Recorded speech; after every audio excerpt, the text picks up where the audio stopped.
Good morning, friends. Jenny here. I was thinking of doing a live stream on this thought that came into my head about doing a really quick demonstration on making a bulk amount of Plasterite, but discretion got the better of me.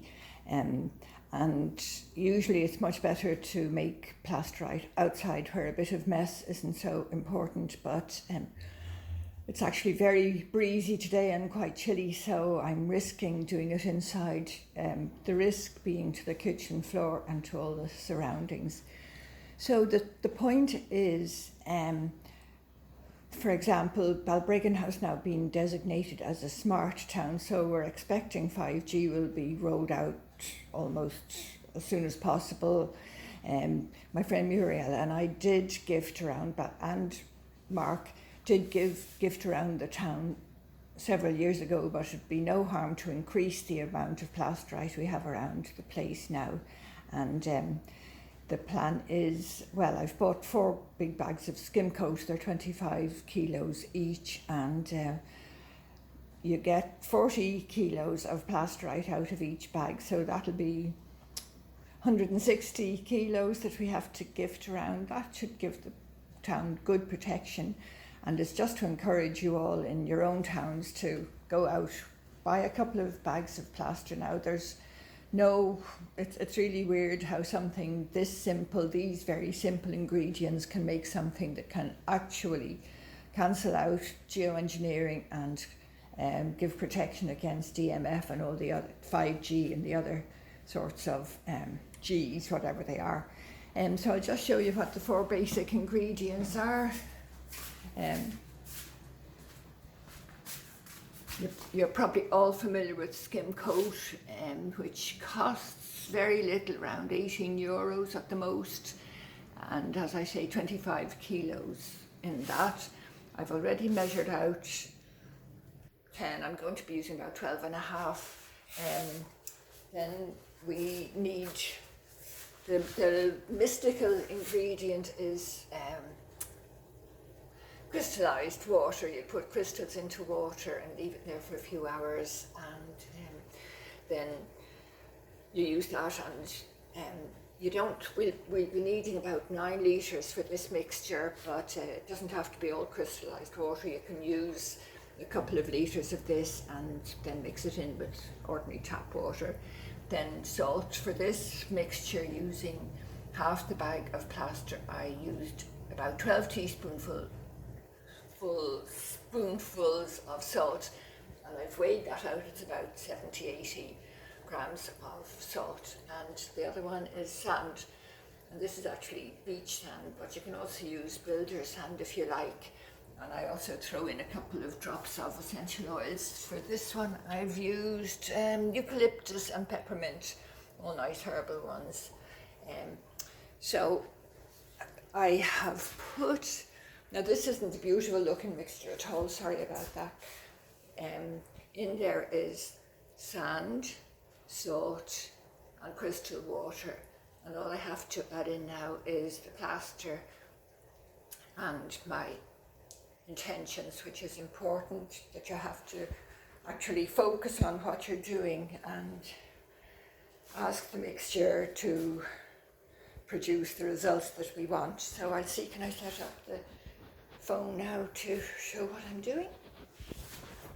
Bit of fiddling around going on here.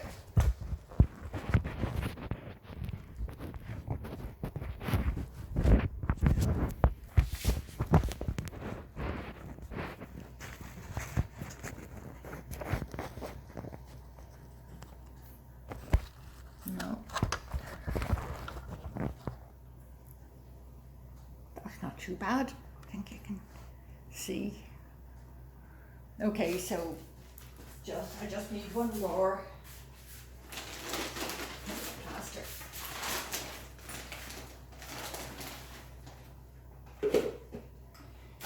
You don't have to be too worried about the quantities. You could just sort of calculate half the bag if you were using this amount.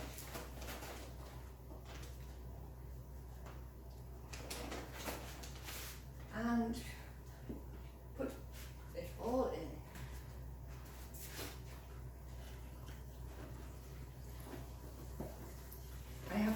this skim coat plaster for a long time, and we really enjoyed making it the other night. It's nice and sort of soft and silky.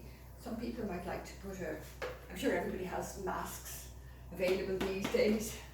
You might like to put a mask on, because if you're, I mean, it's not toxic or anything, but if your lungs are sensitive, you mightn't particularly like the plaster dust going in.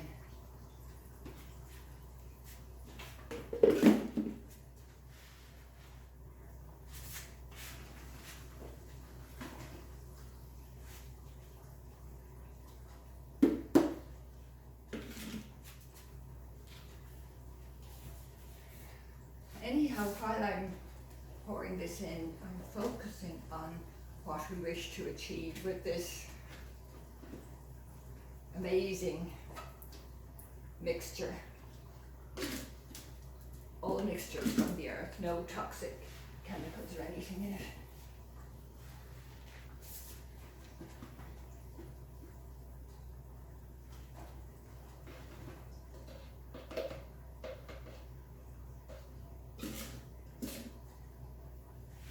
Just wondering, dare I try and video while I'm mixing? But probably not a good idea. So we leave it there right now.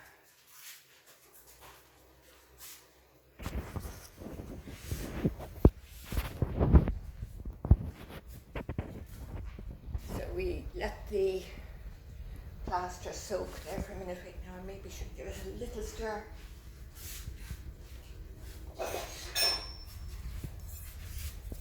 Get it down.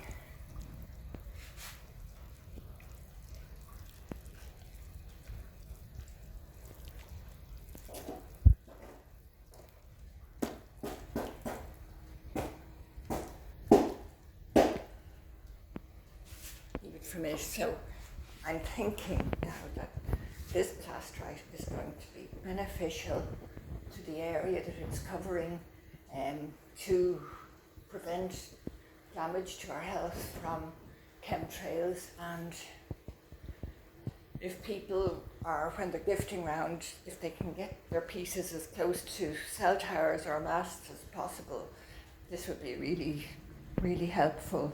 So we wanted to cancel out the dangers of EMF.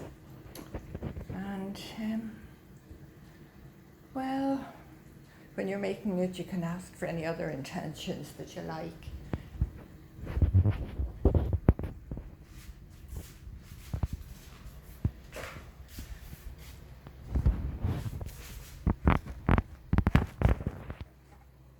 Now this is going to be noisy.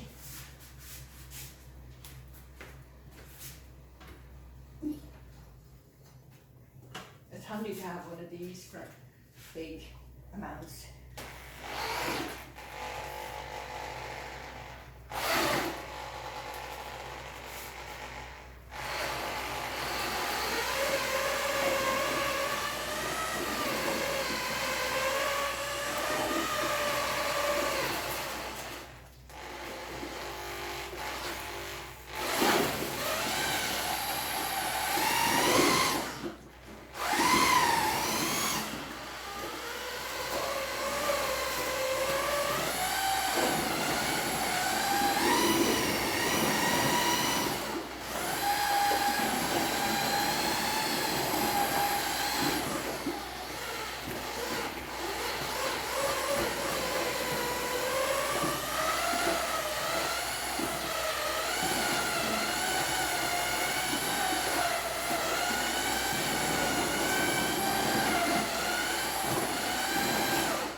That seems to be pretty well mixed now.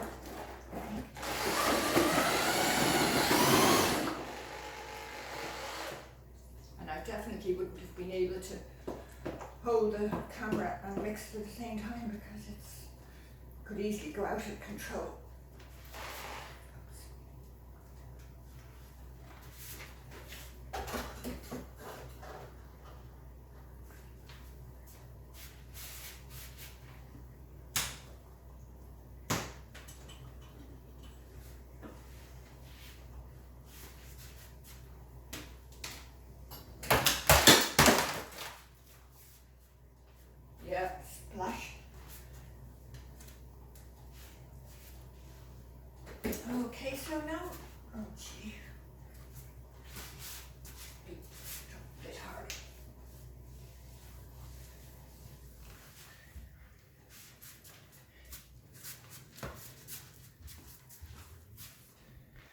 now all that is neat. But now I'll show you what it looks like when it's mixed. Nice and creamy. Okay.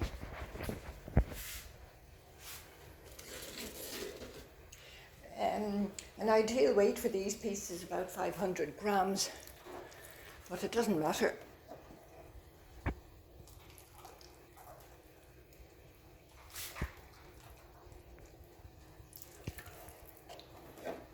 The beauty about this plaster is that it doesn't set very quickly. When we're making the decorative pieces, we use much harder and quicker setting plaster called fine casting plaster, and that's dangerous because it starts setting while you're actually mixing it. But this gives you lots of time to pour it in. Another thing you can do is pour it into bottles. If you get wine bottles or some bottles with lids, and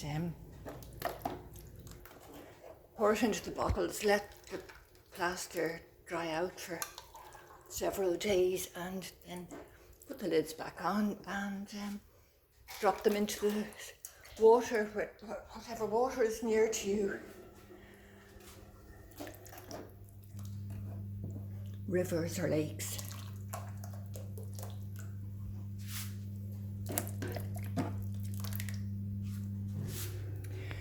See these where I'm pouring it into these buckets. As it's nearly setting, I cut through them into, it's like cutting a pie, so I can break them up into smaller bits when they dry out.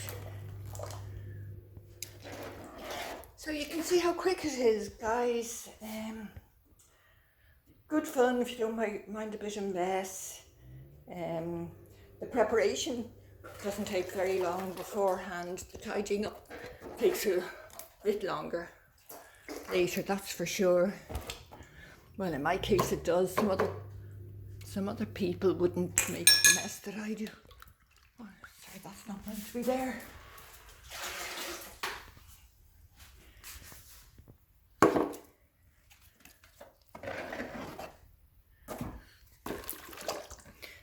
If you're doing a lot, you'll need a good few containers, but you could also actually just let it harden in the big bucket, but make sure that you slice through it so that it can be broken up.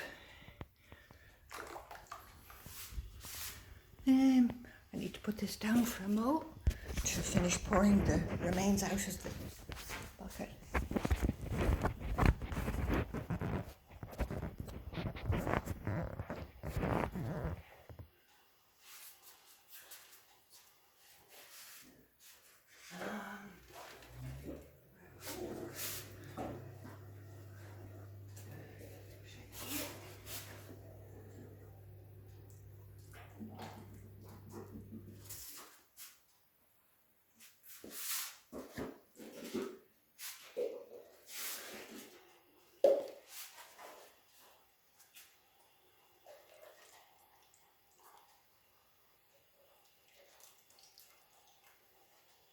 A lot out of that. And I was mentioning about putting cones in. Absolutely not necessary, but if you have them around, it's nice to use them up.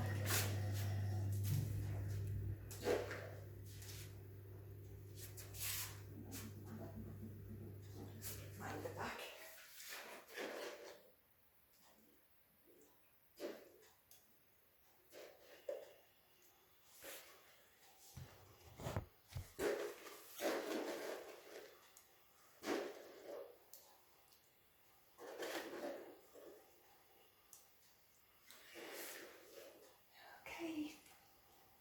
If any of you are interested, please join a Facebook page called Plasterite, Nature's Alternative to Orgonite.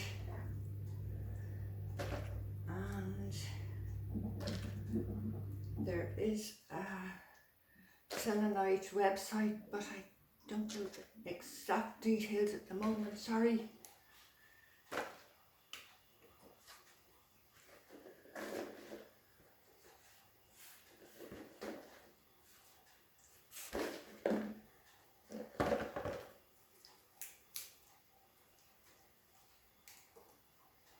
kids even can help with this because it isn't toxic, and you can imagine they'd really love messing around with something like that. So it'll start to set fairly quickly, and not very quickly, but you want to keep an eye on it. And I'll show you some that I made earlier. The other evening. These are what some of the cut up pieces look like. They can look quite innocuous if you put them in under hedges or, you know, undergrowth. They'd probably be there forever. I can't see these pieces deteriorating because they're very solid, really, and we thought these might be nice even to leave them somewhere that kids could find them and pick them up and be puzzled. So I hope you enjoyed this, and give me a shout. I'm Jenny Martell on Facebook. Thank you.